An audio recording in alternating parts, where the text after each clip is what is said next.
ઓમ શ્રી સ્વામિનારાયણાય નમો નમઃ. શ્રી ઘનશ્યામ મહારાજાય નમો નમઃ. શ્રી હરિકૃષ્ણ મહારાજાય નમો નમઃ. શ્રી સદ્ગુરુભ્યો નમો નમઃ. જય શ્રી સ્વામિનારાયણ. સ્વામિનારાયણ spirituality.com અને સ્વામિનારાયણ ભગવાનના જેટલા યુટ્યુબ વિડીયો આ ચેનલમાં બનાવેલા છે, એ આ ચેનલમાં દરેકનું દિવ્ય સ્વાગત.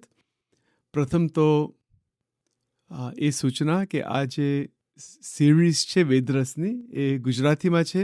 એમાં થોડા સંસ્કૃતના શ્લોકો અને કોઈક વાર ઇંગ્લિશના પણ કોઈક વાક્ય કે શબ્દ આવશે.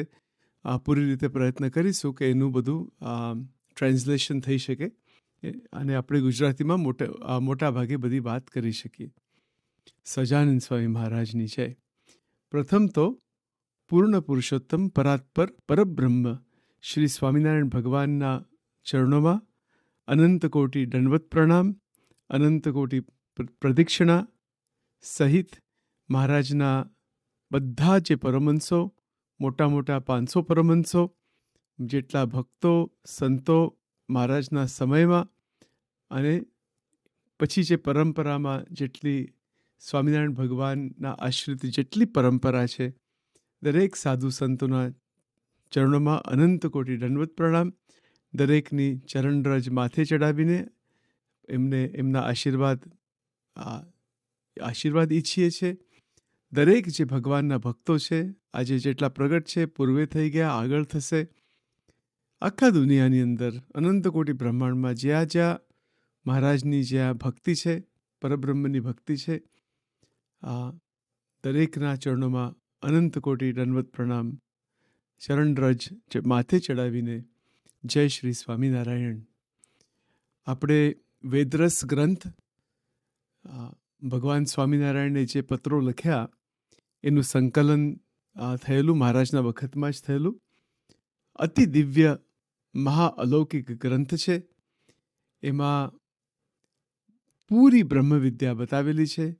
શ્રીજી મહારાજે પોતે વાત એવી રીતે પણ કરી કે અમે અમારા અંતરનું રહસ્ય જે છે એ આ ગ્રંથમાં મૂક્યું છે, કે આ પત્રોમાં લખ્યું છે. સંબોધન કરેલું છે પરમહંસોને. પરમહંસોને ત્યાં આજ્ઞા પણ મૂકેલી છે કે જે વિશ્વાસુ ગ્રહસ્થ હોય એને આ વિચાર બતાવો. આ કોના વિચાર છે? શ્રીજી મહારાજના, સ્વામિનારાયણ ભગવાનના. બરાબર. એટલે આપણે પહેલાં પણ આના વિશે વાત થયેલી. તો હવે આપણે થોડું આગળ જઈએ છીએ. આગળના નિરૂપણની અંદર જ્યાં મહારાજ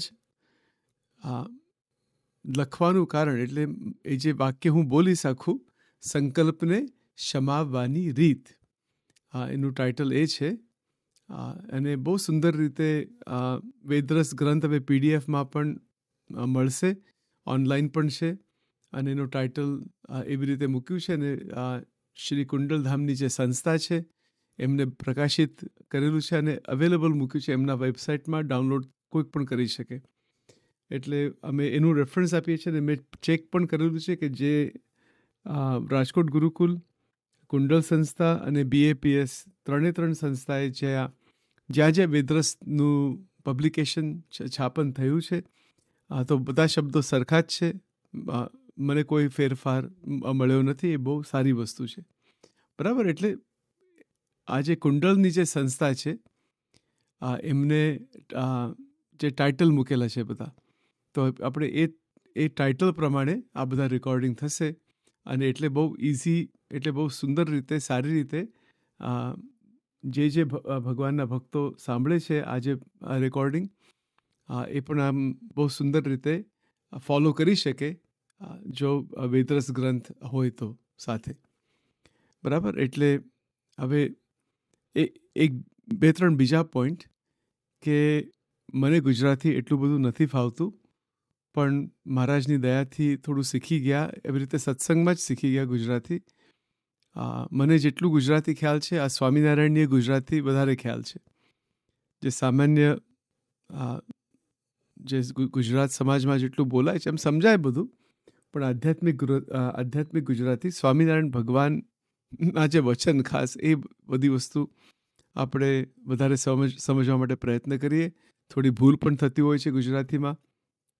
તો માફ કરજો, મને પણ મેસેજ મોકલજો કે સચિન આવી રીતે સુધારો કરવો, આવી રીતે ફેરફાર કરવો. જરાક પણ વાંધો નથી, મને બહુ આનંદ થશે અને સેવા થશે. બીજો પોઈન્ટ એ છે કે જ્યારે અમે જ્યારે નિરૂપણ કરીએ છીએ ત્યારે જે હું શબ્દ છે એ નથી વાપરવાના, સેવક શબ્દ વાપરીશું. એટલે સચિનને કશું કહેવું હશે તો સેવક શબ્દથી વપરાય, સેવક શબ્દ વાપરીશું. એ જરા વધારે મને ફાવશે એવી રીતે. કોઈક વાર બોલવું પડે એવું નથી, પણ હું કે મારું કે કોઈક પણ અહંકારના સંબંધમાં શબ્દ ન વપરાય એ જરા ધ્યાન રાખીને આગળ આવી રીતે નિરૂપણ કરવા માટે પ્રયત્ન કરીએ છીએ. બરાબર? એટલે આ બધી વસ્તુ થોડી ધ્યાનમાં રાખજો અને ખાસ આશીર્વાદ આપજો. હવે આપણે થોડું આગળ અહીંયા જઈએ છીએ. સ્વામિનારાયણ હરે, સ્વામિનારાયણ હરે. સ્વામિનારાયણ ભગવાને લખ્યું, એમને શું લખ્યું અહીંયા કે બીજું લખવા કારણ એમ છે જે પરમહંસને પોતાના મનમાં જાગ્રત અવસ્થાને વિશે કામ ક્રોધાદિકના અતિશય સંકલ્પ ઉત્પન્ન થાય તે પરમહંસને એમ વિચાર કરવો જે આ દેહ ને સંકલ્પ તે હું નહીં, હું તો એનો દ્રષ્ટા છું. આ જે વાક્ય જે છે એના ઉપર આજે આપણે મનન ચિંતન કરવા માટે પ્રયત્ન કરીશું અને મહારાજની જેવી મરજી એના આધારે પછી આગળનું નિરૂપણ મહારાજની દયાથી, મોટા સંતોની દયાથી આગળ થઈ શકે. તો આમાં શું સમજવાનું છે કે પહેલો શબ્દ તો પરમહંસ, મહારાજ પરમહંસ શબ્દ, કારણ કે એમને પરમહંસની દીક્ષા આપેલી. બરાબર? એ બહુ મોટી વાત છે. શ્રીજી મહારાજ સ્વયં જેને પરમહંસની દીક્ષા આપી હોય એ કેવી વાત કહેવાય, એ કેટલા લેવલની વાત છે. એટલે એ પરમહંસની જે સ્થિતિ એ મુક્તની સ્થિતિ કહેવાય. તો મહારાજને શું કરાવવું છે પરમહંસો દ્વારા અને આપણા બધા દ્વારા પણ, કે એમને પૂર્ણ રીતે અક્ષર મુક્ત બનાવવાના છે. ગરડા પ્રથમનું 21 વચનામૃત એની અંદર પણ બહુ ચોખ્ખી વાત લખેલી છે કે અક્ષર રૂપ જે ધામ છે, અક્ષર મુક્તો છે, એમની પંક્તિમાં આપણે ભળવું છે. બહુ સિદ્ધિ વાત છે. અને ભગવાન પુરુષોત્તમ નારાયણ, શ્રી કૃષ્ણ પુરુષોત્તમ નારાયણની ઉપાસના ત્યાં જઈને કરવાની છે, દિવ્ય દેહ સહિત. આપણો ધ્યેય જ એ છે. તો ત્યાં સુધી પહોંચવા માટે, ત્યાં એ સ્થિતિમાં જવા માટે શ્રીજી મહારાજ બહુ કૃપા કરીને, બહુ દયા કરીને, એમની કરુણાથી, એમની મહાકરુણાથી, મહાકૃપાથી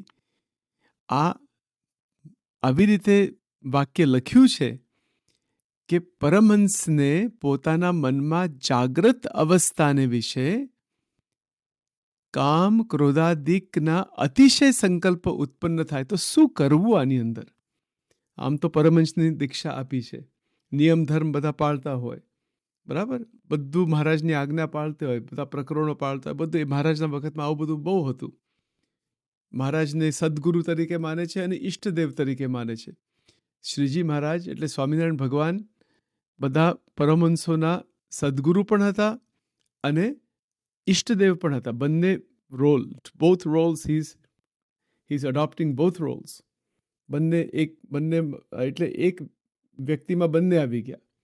જે મનુષ્ય આકૃતિ ધારણ કરેલી છે પુરુષોત્તમ ભગવાને, એટલે બંને રોલ ત્યાં આવી ગયા.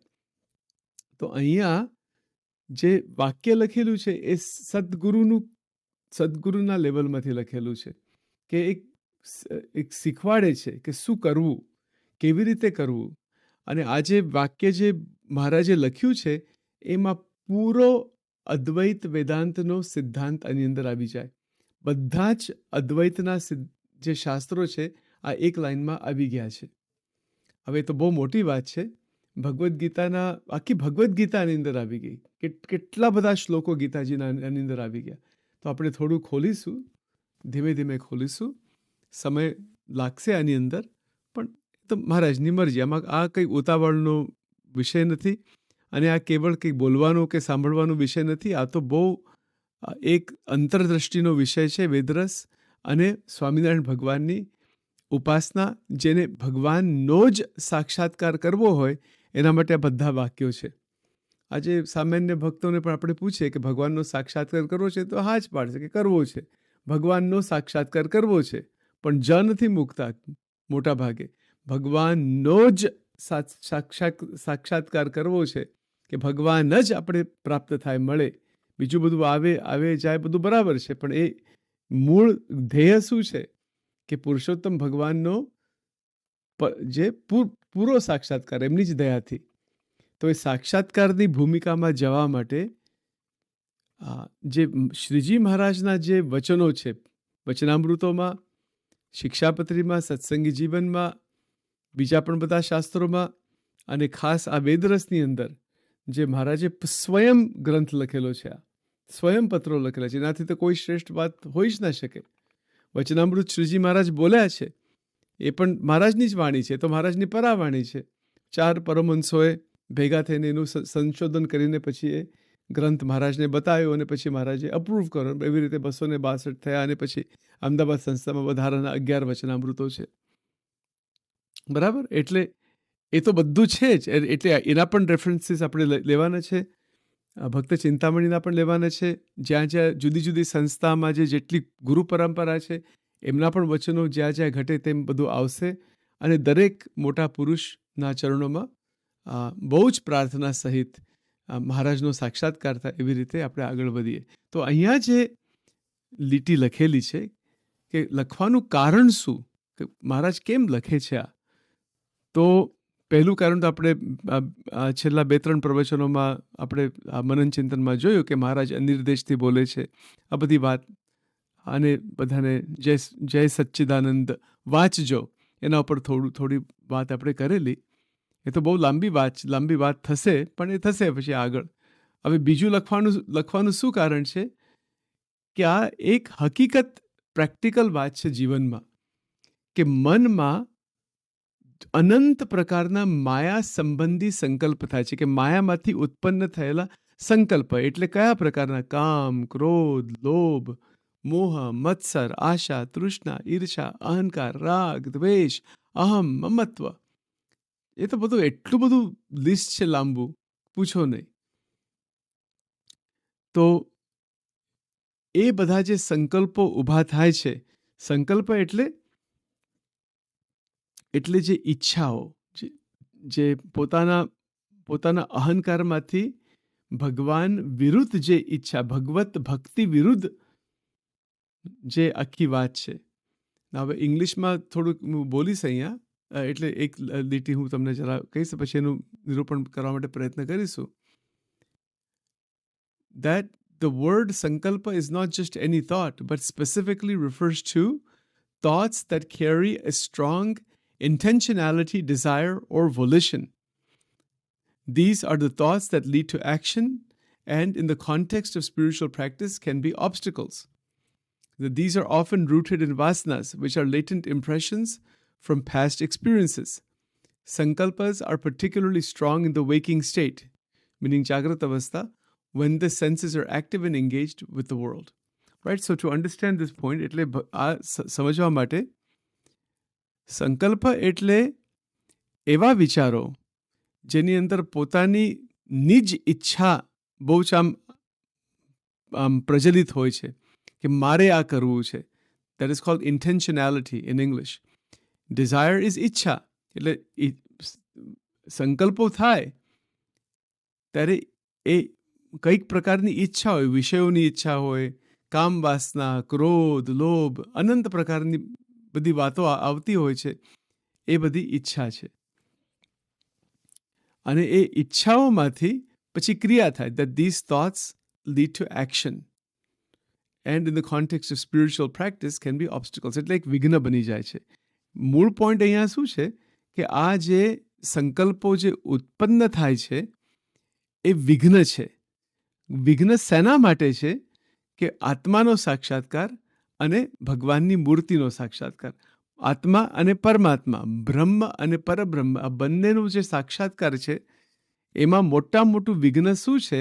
તો જાગ્રત અવસ્થાને વિશે કામ ક્રોધાદિકના અતિશય સંકલ્પ ઉત્પન્ન થાય, આ મોટું વિઘ્ન છે. તો મહારાજ શું કહે છે કે તે પરમહંસને એમ વિચાર કરવો છે, આ દેહને સંકલ્પ તે હું નહીં, હું તો એનો દ્રષ્ટા છું. બરાબર. પછી આ બીજો વિચાર એના ઉપર મૂકે. આ સંકલ્પો પણ એક વિચારની બધી ઝાડ છે. અનંત પ્રકારના બધા વિચારની ધારાઓ છે. બધી ફુવારાનું વચનામૃત પણ છે, ફુવારાની પણ વાત છે. એટલે વિચારો બધા આવતા હોય ઈચ્છાથી, જ્ઞાન શક્તિ, ઈચ્છા શક્તિ, ક્રિયા શક્તિ, એમાંથી બધા વિચારો આવતા હોય છે. અને દરેક સંકલ્પની અંદર શક્તિ છે પાછી.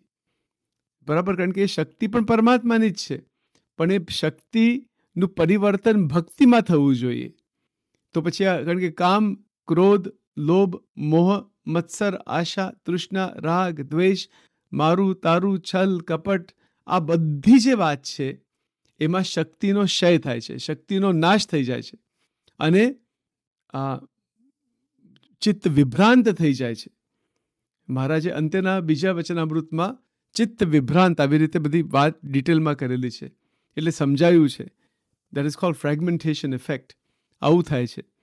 એટલે એ ના થાય તો મહારાજે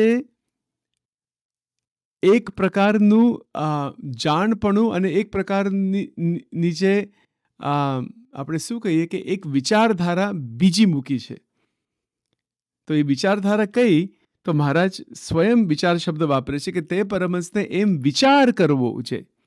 હવે આ વિચાર જ કરવાનો છે, પણ વિચાર શું છે કે આ દેહ ને સંકલ્પ તે હું નહીં, હું તો એનો દ્રષ્ટા છું.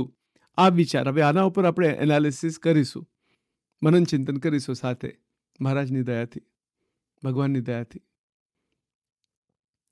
કે આ વિચાર કોને આપેલો છે? સ્વામિનારાયણ ભગવાને આ વિચાર આપ્યો છે. અને આ તો એક આજ્ઞા જ છે. આજ્ઞા જેવું ને આ આજ્ઞા છે.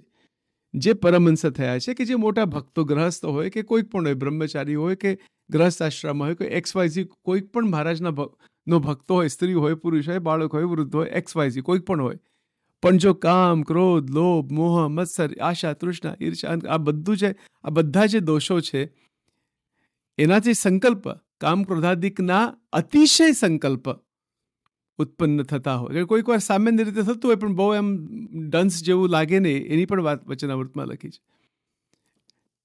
એટલે જ્યારે સંકલ્પ ક્ષમતા ના હોય, કોઈક વાર આમ સામાન્ય રીતે સંકલ્પ થાય, પણ એક 5 સેકન્ડ રહે અને પછી નીકળી જાય. આપણે સ્વામિનારાયણ સ્વામિનારાયણ સ્વામિનારાયણ સ્વામિનારાયણ સ્વામિનારાયણ આવી રીતે મંત્ર બોલીએ એટલે સંકલ્પ ખલાસ થઈ જાય. અથવા ભજન કીર્તન ઉચ્ચ સ્વરે ગાઈએ, અથવા સરસ રીતે યુટ્યુબમાં સાંભળીએ કે ઓડિયોમાં સાંભળીએ, બરાબર, કે ગમે તે રીતે મંદિરોમાં જઈએ એટલે સંકલ્પો ઉડી જાય બધા. પણ આ તો કેવી સિચ્યુએશન છે કે આખું જે how can we say, what is the environment and context of this statement? બરાબર. એટલે કયા પ્રકારનું જે, this is where the trouble comes. મને આ ગુજરાતીમાં કોઈક શબ્દ ખ્યાલ જ નથી. But anyway, I'll try my best here. કે પરમહંસો દીક્ષિત છે, પરમહંસો મંદિરોમાં રહે છે, પરમહંસો જોડમાં રહે છે, પરમહંસો ગામડાઓમાં ફરે છે, શહેરમાં ફરે છે, પંચવર્તમાન ગ્રહણ કરેલા છે. આવી સિચ્યુએશનની અંદર કે આવું જીવન, આવું કોઈક સામાન્ય જીવન નથી. હવે આવું જે જીવન છે, આવા જે નિયમ છે, આ પ્રકારનો આશ્રય, સમજણ, નિષ્ઠા, એની અંદર જ્યારે કામ ક્રોધાદિકના અતિશય સંકલ્પ ઉત્પન્ન થાય, વિચાર કરો. એટલે મહારાજ શું કહેવા માંગે છે કે દીક્ષા લીધી છે, પરમહંસની દીક્ષા આપી છે, નિયમ ધર્મ એકદમ વ્યવસ્થિત પાળો છો, બધું જ કરો છો, તો પણ સંકલ્પ ઊભા થાય. આ એકદમ પ્રેક્ટિકલ રિયલ વસ્તુ છે. શ્રીજી મહારાજ કોઈ દિવસ, આપણે નથી કહેતા કે in English we say he doesn't show a flowery picture in a hyper idealized manner. એટલે એમની એમ બધી આમ અધ્ધર તાલે બધી વાતો કે મહિમાના ઓથે બધી વાતો, નોટ લાઈક દેટ. એવું નહીં. જેમ છે તેમ વાત કરેલી છે, જેમ છે તેમ જ વાત કરેલી છે. કે પરમહંસની દીક્ષા લીધી હોય, આજના જમાનામાં કોઈક સંસ્થામાં સંત બની ગયા હોય, ભગવા કપડાં ધારણ કર્યા હોય, બધા નિયમ ધર્મ પાળતા હોય, બધું જ કરતા હોય, પણ સંકલ્પનું શું કરશો? સંકલ્પ તો થવાના. એ પણ વસ્તુ મહારાજ અહીંયા કહે છે. અને સંકલ્પ જાગ્રત અવસ્થાની વાત કરેલી છે પાછી. હવે આવું કેમ? જાગ્રત અવસ્થા શબ્દ કેમ વાપર્યો મહારાજે? કારણ કે જાગ્રત અવસ્થામાં સંકલ્પો ઓળખાય, એના વિશે આપણે કશું કરી શકીએ. બાકી સ્વપ્નમાં જે બધો ઘોટાળો ચાલતો હોય તો આપણા કંટ્રોલમાં જ નથી, હાથમાં જ નથી. એ તો પછી એ તો આગળની વાત વચનામૃતોમાં આવે છે. સારંગપુરના વચનામૃતો છે, એમાં સ્વપ્ન અવસ્થા લીન થઈ જાય છે, બરાબર ને? પછી અજ્ઞાનથી જે સ્વપ્ન ઊભા થાય છે પ્રથમના 20માં, એ બધી વાત ઇટ્સ કોલ્ડ ડ્રીમ સાયકોલોજી. એ બહુ ઉપરના લેવલની વાત છે. પણ પહેલાં તો જાગ્રતમાંથી આ એકદમ ચાલુ કરવું પડે કે જાગ્રતમાં ઓળખવા પડે આ સંકલ્પો ઊભા થાય છે, અને સંકલ્પ ભેળા ભળી જઈએ અને એ પ્રમાણે જ ચાલીએ. એને જ તો કહેવાય દેહ અભિમાન, એને જ તો કહેવાય અહંકાર, એને જ તો કહેવાય આજ્ઞાનો લોપ. પછી આજ્ઞાનો લોપ થાય પછી બધી અનેક પ્રકારની ક્રિયાઓ થાય જે નિયમ ધર્મ વિરુદ્ધ છે, અથવા સંકલ્પો બધા જગત સંબંધી થયા કરે. ભગવા કપડાં ધારણ કર્યા હોય, નિયમ ધર્મ હોય, બધું હોય, પણ જેમ નિષ્કુળાનંદજી કહે છે, સ્વામી નિષ્કુળાનંદ સ્વામી કહે છે, ત્યાગ ન ટકે વૈરાગ વિના કરીએ કોટી ઉપાય છે. એ કેટલું સરસ પદ છે, આખું સુંદર. એ પણ આપણે લઈશું આગળ. એટલે જે સાચો વૈરાગ, મહારાજને શું કરાવવું છે આની અંદર? આ જે વાક્ય જે બોલ્યા છે, કે એ જે લખ્યું છે, એમાં પરિપક્વ જ્ઞાન અને વૈરાગ્ય પરિપક્વ ઉત્પન્ન કરવા માટે આ વાક્ય મૂક્યું છે. પછી ભક્તિની વાત નેક્સ્ટ પેરેગ્રાફમાં આવવાની છે. હવે બહુ સચોટ રીતે આપણે સમજવું પડે કે જાગ્રત અવસ્થાનો અનુભવ અનંત પ્રકારનો અનુભવ છે. એની અંદર આ સંકલ્પ ઊભા થાય છે, ઉત્પન્ન થાય છે. મહારાજનો શબ્દ છે અતિશય ઉત્પન્ન થાય છે. કામ ક્રોધાદિકના અતિશય સંકલ્પ ઉત્પન્ન થાય છે. જે ઘણીવાર એટલું બધું વિક્ષેપ થાય, સંકલ્પો આપણે ના જોતા હોય તો પણ કેટલું બધું આવતું હોય છે મગજમાંથી. તો શું કરવું અને કોને કરવું? તો પહેલો પોઈન્ટ એ છે કે જેને એવું પહેલાંથી જ્ઞાન હોવું જોઈએ કે, અને આશરો હોવો જોઈએ કે મહારાજના વચન પરમ સત્ય છે, અને જેમ લખ્યું છે શ્રીજી મહારાજે એવી રીતે જ છે, એનાથી જરાક પણ જુદું નથી. આવો વિશ્વાસ પહેલાં હોવો જોઈએ, બરાબર? પછી જે કરવાનું કીધું છે એવી રીતે જ થાય, એવી રીતે જ કરવું, એવી રીતે જ પ્રયત્ન કરવો. મહારાજના જે મંત્ર છે, મહારાજની મૂર્તિ છે, સંતનો સમાગમ છે, એ તો ચાલુ ને ચાલુ જ રહેવાનું. અને જે અહીંયા જે એક્ઝેક્ટ એમને જે પોઈન્ટ મૂકેલો છે, એના ઉપર સચોટ રીતે અંતરમાં એ લીટી ધારવી. અને એ જે લીટી જે છે, હમણાં આ જે લીટી જે છે કે આ દેહ અને સંકલ્પ તે હું નહીં, હું તો એનો દ્રષ્ટા છું, એ અંતરમાં લાવવી. અને મહારાજના વચન છે એટલે એની પ્રતિષ્ઠા કરી દેવી. પ્રાણ પ્રતિષ્ઠા, મૂર્તિની પ્રતિષ્ઠા, ભગવાનની મૂર્તિની પ્રતિષ્ઠા આપણા મનની અંદર થવી જોઈએ. મંદિરોમાં તો છે જ, શાસ્ત્રો પણ સ્વરૂપ જ છે ભગવાનનું. અને જે લોકો આચાર્ય મહારાજમાં માને છે એ તો એની અંદર એવી રીતે કાર્ય થતું હોય છે. એ પણ બધી સેવા જ કરે છે. અને જે એકાંતિક સંતમાં જે ભગવાનના ભક્તો માને છે, બરાબર, ભગવાન તો એક જ છે, પણ પ્રતિષ્ઠા ક્યાં કરવાની છે? પ્રતિષ્ઠા મનની અંદર આ વાક્યોની કરવાની છે. અને એના માટે શ્રવણ, મનન, નિધિધ્યાસન અને સાક્ષાત્કાર, એ પણ સારંગપુરના વચનામૃતમાં આવે છે. એનું ટાઇટલ જ છે શ્રવણ, મનન, નિધિધ્યાસન. એ ના કર્યા, આપણે જો ના કરીએ તો પછી સાક્ષાત્કાર પણ નથી થતો. એટલે શ્રવણ કરવા માટે હમણાં આપણે સાથે મનન ચિંતન કરીએ છીએ કે આ દેહને સંકલ્પ તે હું નહીં. એટલે દેહ એટલે આ ફિઝિકલ બોડી, આજે ફિઝિકલ બોડી સ્થૂળ શરીર, સંકલ્પો બધા સૂક્ષ્મ શરીર છે, બરાબર. એટલે બંને ઉડાડી નાખ્યા મહારાજે કે હું કોણ છું? હું તો આત્મા છું, હું દ્રષ્ટા છું, જોનારો છું. દ્રષ્ટા એટલે વિટનેસિંગ કોન્શિયસનેસ. હું આ બધા સંકલ્પનો દ્રષ્ટા છું. સંકલ્પ ભેળા ભળી નથી જવાનો. સંકલ્પ આવશે, સંકલ્પ નીકળી જશે, પણ એ સંકલ્પ કેવી રીતે સમાવવા, કેવી રીતે એને શાંત પાડવા, એ પછી આગળના આપણે આગળના રેકોર્ડિંગ્સમાં પછી આપણે લઈશું બધું. પણ જો આટલું આપણે જો કરી શકીએ ને, કરવાનું એટલે કેવી રીતે કે આ વાક્ય ધારવાનું. મોટા સંતની જે સ્થિતિ છે, મોટા મહાન સંતો, એમની અંદર જે સાધુતા છે એ સાધુતા જ હું છું.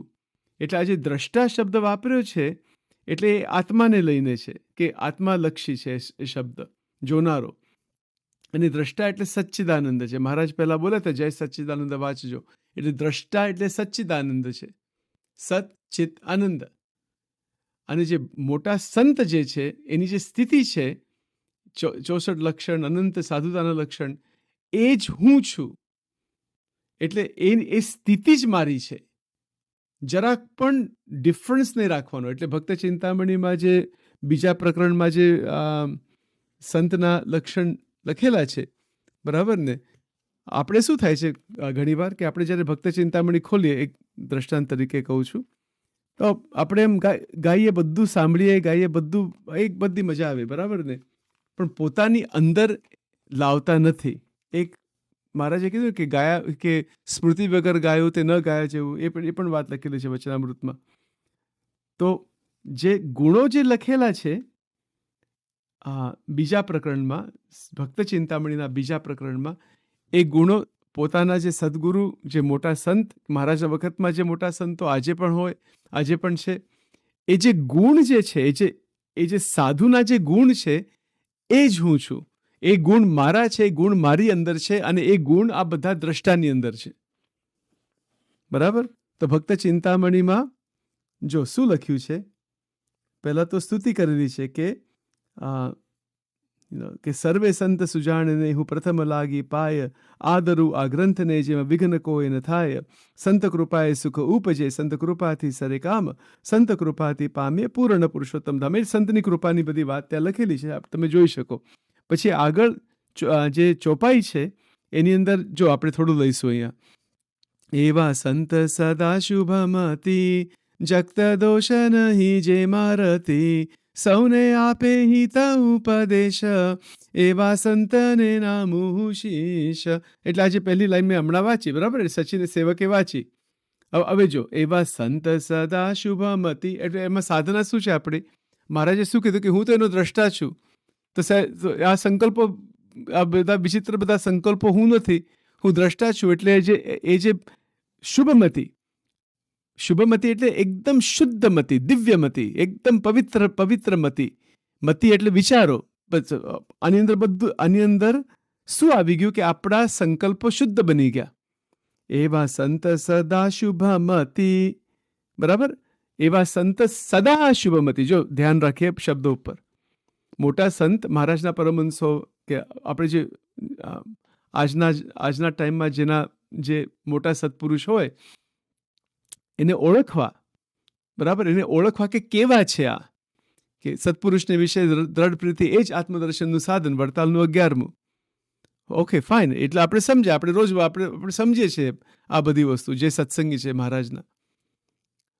પણ હવે સાધના કઈ કરવાની છે આની અંદર? આ દ્રષ્ટાનો વિચાર કેવી રીતે કરો કે હું દ્રષ્ટા છું? તો સંતના આવી રીતે ગુણો વાંચવા પહેલા, કે એવા સંત સદા શુભમતી. અડધો કલાક સારી મતી હોય ને પછી 5-10 મિનિટ અશુદ્ધ મતી હોય, એવું નથી. સંત કેવા હોય છે કે જેની મતિ એટલે જેની વૃત્તિ, જેના વિચારો, જેનું અંતઃકરણ એ શુભ છે, એ અશુભ નથી, એ સાત્વિક છે, એ દિવ્ય છે. દિવ્ય તો સત્વગુણથી પણ પર છે, પણ સાત્વિક અને દિવ્ય આપણે સમજી શકીએ આવી રીતે. એને સદા કાળમાં આવું છે. કેવું કહેવાય કે, અને હવે આટલું સમજ્યા પછી સંતને ઓળખવું કે એક સંત આવા છે, કે સંત આવા હોવા જોઈએ, બરાબર છે. પણ હવે નેક્સ્ટ સ્ટેપ, આ સ્ટેપ આપણે નથી કરતા જનરલી. નેક્સ્ટ જે પગથિયું, કે આગળનું પગથિયું શું છે, કે આ જે લખ્યું છે ને નિષ્કુળાનંદજીએ, કે એવા સંત સદા શુભમતી, કયા સંતો? ગુણાતીતાનંદ સ્વામી, ગોપાળાનંદ સ્વામી, નિષ્કુળાનંદ સ્વામી, નિત્યાનંદ સ્વામી, બ્રહ્માનંદ સ્વામી, એ મહારાજના વખતના, યસ. પરંપરામાં જેટલા આવેલા છે, જેટલા સાચા સંતો છે, યસ, ઓફકોર્સ. પણ એ જે મતિ છે એ હું છું. આ મતિ મારી છે, ત્યાં જ આપણે બધા નાપાસ થઈ જઈએ છીએ.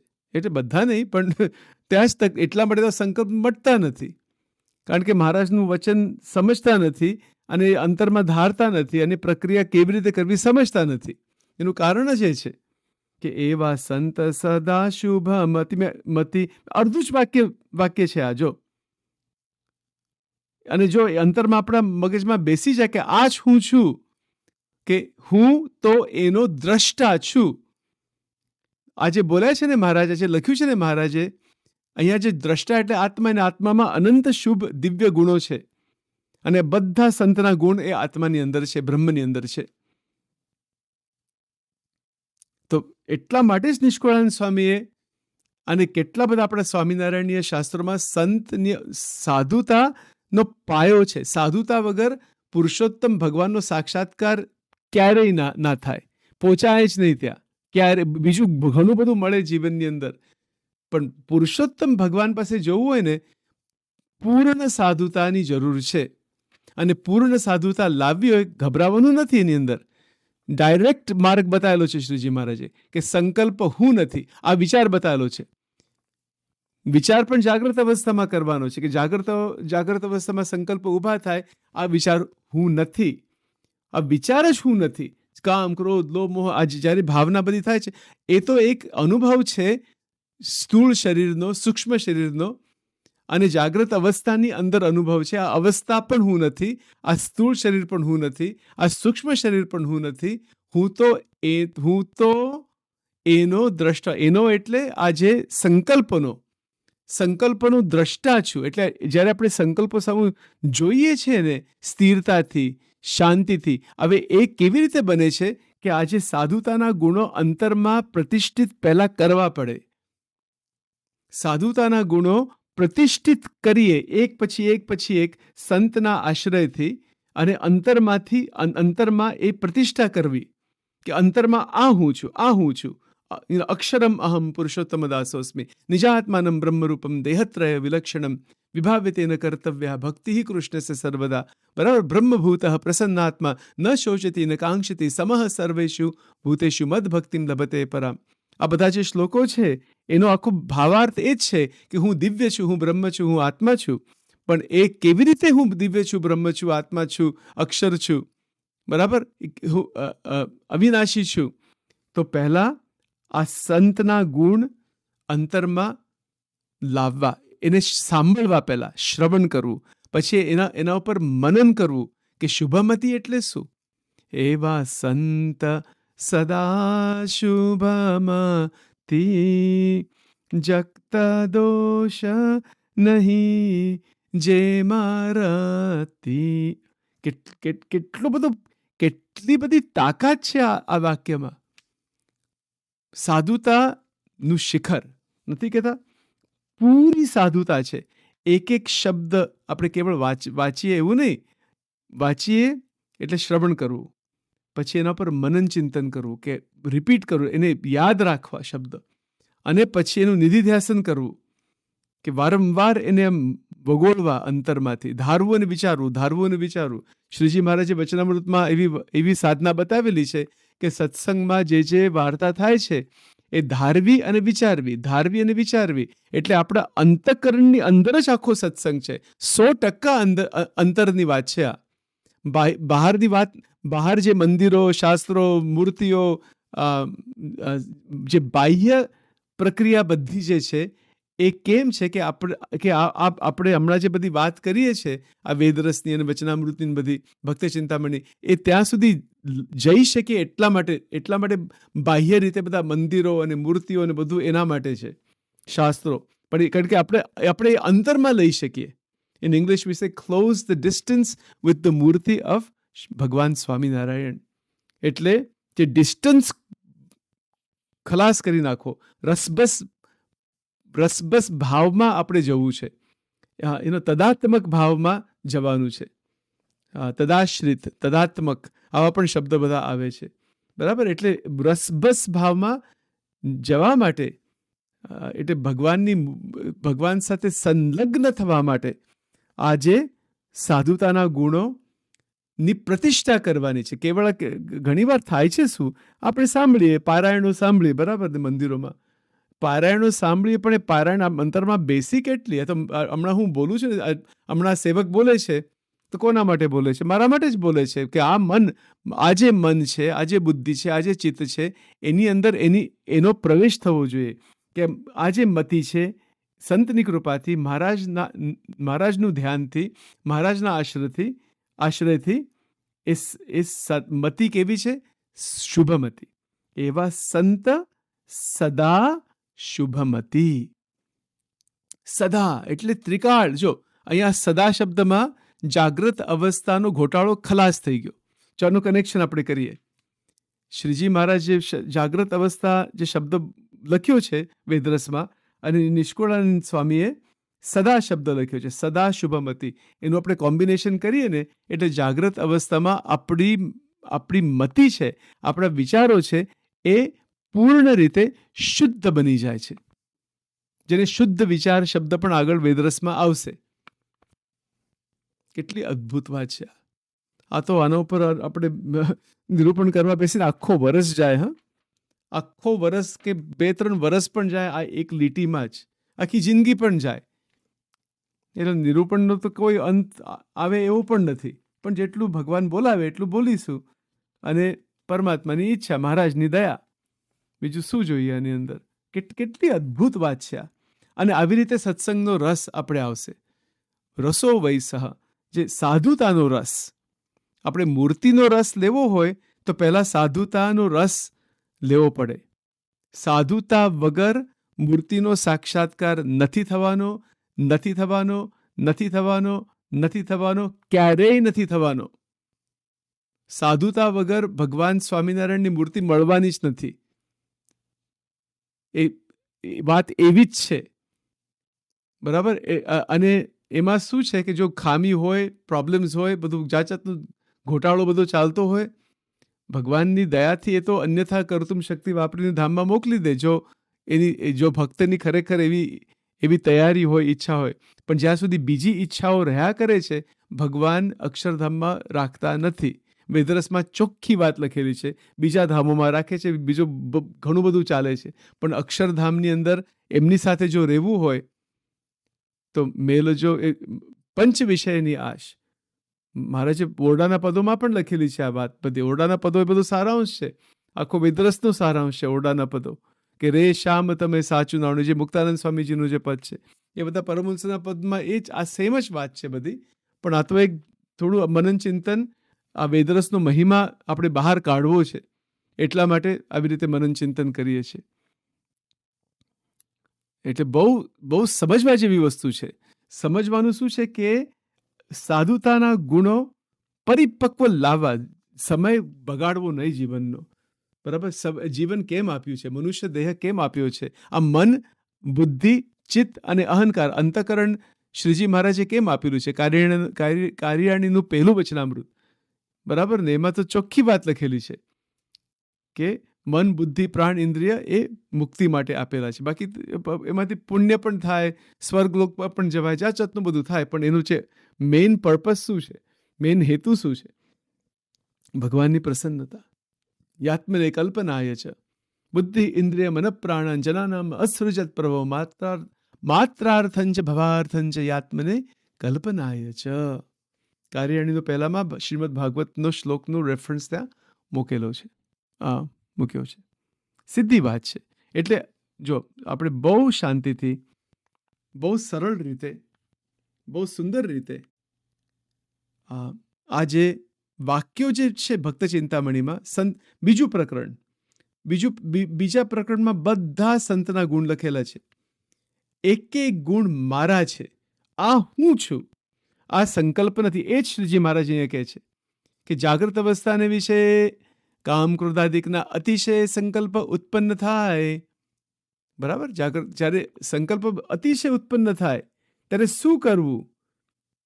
ત્યારે આ જે વાક્યો છે ભક્ત ચિંતામણીના, એને વાંચવા અને વારંવાર વાંચવા. કે અને વાક્ય, એ જે શબ્દના પાછળનો જે અનુભવ છે, જે આપણે દેખાય છે મોટા મોટા સંતોના જીવનમાં, એમના મુખારવિંદ ઉપર સંતોની અંદર જે સંતત્વ જે છે, દિવ્યતા જે છે, સાધુતા છે, એના ઉપર ધ્યાન રાખીને એ સાધુતાને અપનાવી કે આ જ હું છું, આ જ હું છું. હું કોણ છું? કે આ સાધુતા, આ પૂરી સાધુતા હું છું. અને જ્યારે આવી રીતે આપણે કરીએ, વારંવાર કરીએ, આવી રીતે પ્રાર્થના, અને બાકી ભજન કીર્તન મનન ચિંતન એ તો બધું ચાલુ ને ચાલુ જ રાખવાનું હોય છે, બરાબર. પણ એ કેવી રીતે કરવાનું ભજન કીર્તન મનન ચિંતન બધું? કે સાધુના ગુણો એ જ મારા ગુણો છે. એવા સંત સદા શુભમતી. કેટલી અદ્ભુત વાત છે આ, સદા શુભમતી. જનરલી શું થાય છે, આપણે વાંચીએ અને આપણે લાગે કેટલી મોટી સ્થિતિ છે, આપણા ગુરુ કેટલા મોટા છે, બધું બરાબર, ત્યાં સુધી બધું બરાબર છે. પણ પછી આગળનું પગથિયું એ હું છું, ત્યાં આપણે બધા જ લગભગ ત્યાં તકલીફ ત્યાં થાય છે. અને બોલીએ કે એ હું છું, પણ એ અખંડ નથી રહેતું. તો અખંડ રાખવા માટે મહારાજના વચન, મહારાજનું જે વાક્ય છે વેદરસમાં, કે કામ ક્રોધાદિકના જે અતિશય સંકલ્પ ઉત્પન્ન થાય તે એમ વિચાર કરવો. તો મહારાજે આજ્ઞા આપેલી છે, અહીંયા બતાવ્યું છે કે શું કરવું, કે એક વિચાર એવી રીતે ઊભો કરવો કે સંકલ્પ હું છું જ નહીં. તો હું કોણ છું? કે મારી મતિ શુભ છે, મારામાં કોઈ જગતના દોષ નથી, અને રતિ જેટલા પણ જગતના દોષ નથી, એ હું છું. સૌને આપે હિત ઉપદેશ, એવા સંતને નામ હું શીશ. હવે આજે આમાં થોડું ધ્યાન રાખવું પડે. બીજાને ઉપદેશ આપવો એ તો બરાબર છે, પણ એ ભગવાનની દયાથી થતું હોય છે. ઉપદેશ તો પોતાના મનને જ આપવાનો છે પહેલા, અને પોતાના મનને જ ઉપદેશ બરાબર આપવો પડે. અને પછી એમાંથી જ્યારે સાધુતા પરિપક્વ અવસ્થામાં પહોંચે છે, અને જ્યારે કોઈકને ઉપદેશ ખરેખર આપવાનો હોય, તો ભગવાનની મરજીથી એ કોઈક સંત કોઈકને ઉપદેશ આપતા હોય છે. બાકી કોઈક પણ સાધુ કોઈને ઉપદેશ નથી આપતા. એ તો શું આપે છે કે કરુણા, દયા, આશીર્વાદ બધા આપે છે. ઉપદેશ તો ભગવાન સંતમાં રહીને આપતા હોય છે.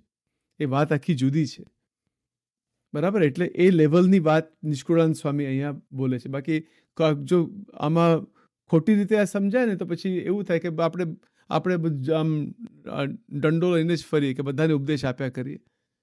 એનો અર્થ આવો નથી. ઉપદેશ આપવાની લાયકાત હોવી જોઈએ સાધુતાની. પૂર્ણ સાધુતા ઉત્પન્ન થાય, પૂર્ણ શુભમતી ઉત્પન્ન થાય, જગતના એક પણ રંચ જેટલા, રતિ જેટલા પણ દોષ રહે નહીં, ત્યારે પાત્રતા ઊભી થાય છે. અને પછી મહારાજ પરમાત્માની ઈચ્છાથી, ભગવત ઈચ્છાથી એ સંતની અંદર રહીને કોઈકને ઉપદેશ આપે તો બરાબર છે. આ સેવકનું આવું નિરૂપણ થાય છે. પછી તમારી જેવી ઈચ્છા આના વિશે મને જણાવજો, એમાં વાંધો નથી. તો સૌને આપે હિત ઉપદેશ, એવા સંતને નામું હું શીશ. નિષ્કુળાનંદ સ્વામી કેટલો બધો મહિમા લખ્યો છે, કે આશીર્વાદ માગે છે, કે અને એમને બતાવ્યું છે કે આવા મહારાજના સંતો છે, મહારાજના પરમહંસો છે, અને એમના આશીર્વાદ એ પોતે લે છે, અને પછી ભક્ત ચિંતામણીનું બધું લેખન અને બધું ચરિત્ર આગળ ચલાવે છે, બરાબર. એટલે સંકલ્પ તો થાય, ઉત્પન્ન થાય, પણ એને તોડવા માટે એના સાથે યુદ્ધ નથી કરવાનું.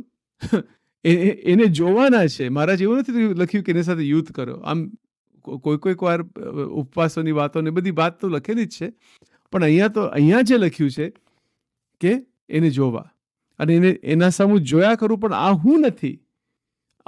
હું કોણ છું? હું આ સાધુતા હું છું. આ વસ્તુ માનવી, અંતરમાં બેસાડવી, આવા સંતના ગુણ બેસાડવા અંતરમાં, એ જ આપણી મુખ્ય સાધના છે.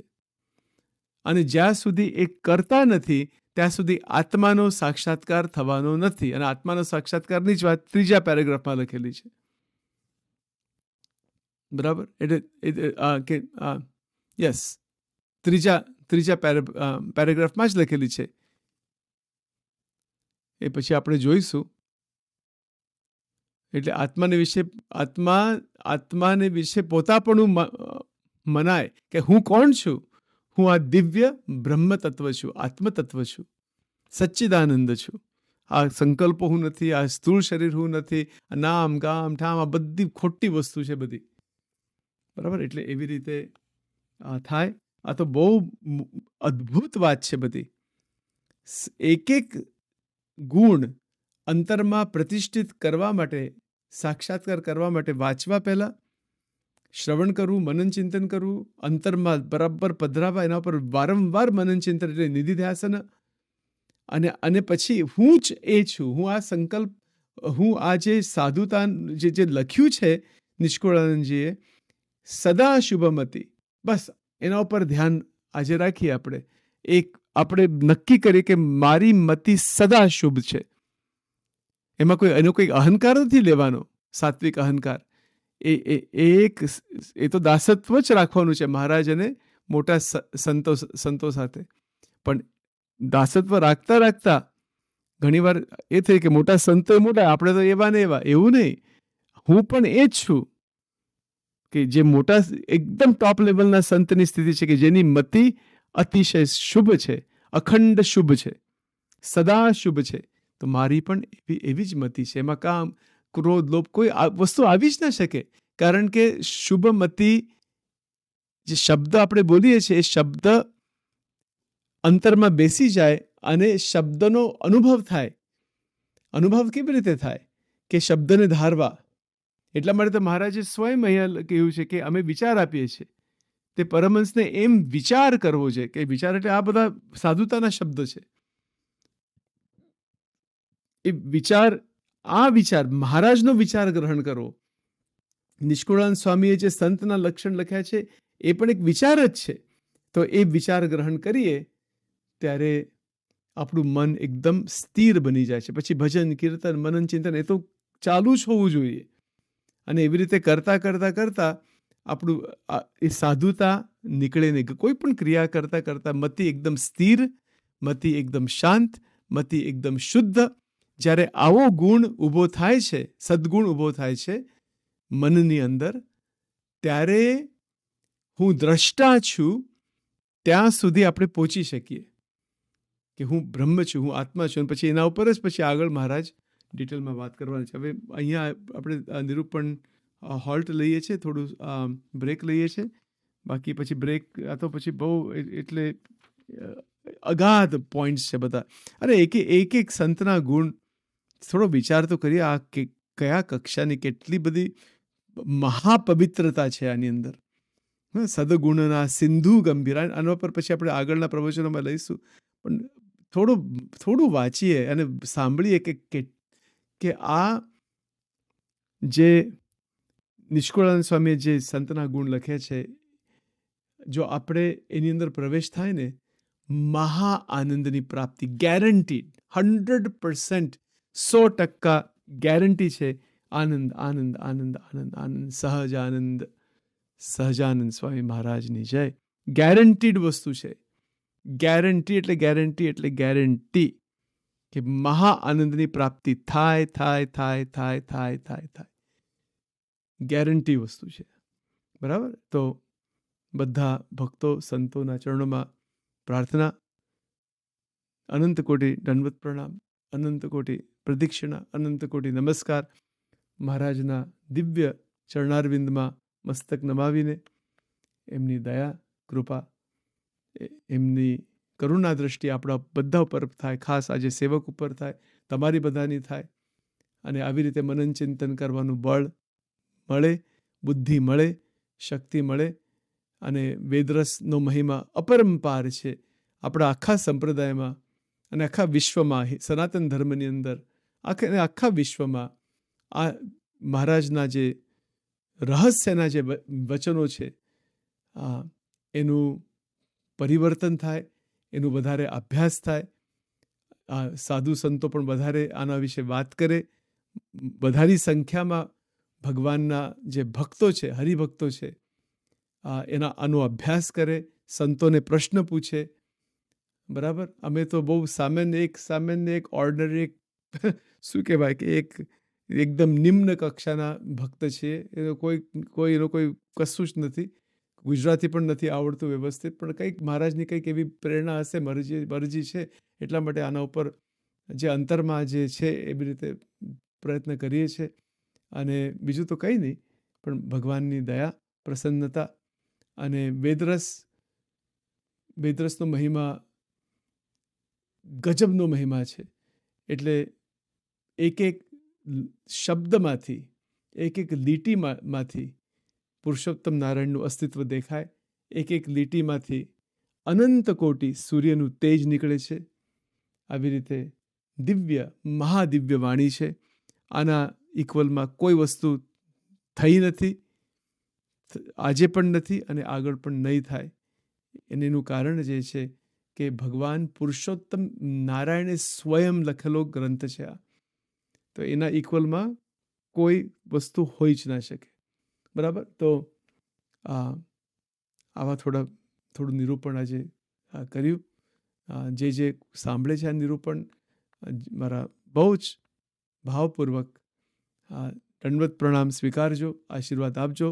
ઘનશ્યામ મહારાજ, હરિકૃષ્ણ મહારાજ, એમને પ્રાર્થના કરજો કે આજે સચિન છે, આજે સેવક છે, એની બુદ્ધિ સારી રહે, બુદ્ધિમાં ભગવાન પ્રકાશ પાડે અને વધારે આગળ વધાય આધ્યાત્મના માર્ગમાં અને ભગવાનનો સાક્ષાત્કાર થાય. એવી રીતે તમે આશીર્વાદ આપજો. જય શ્રી સ્વામિનારાયણ. સ્વામિનારાયણાય નમો નમઃ.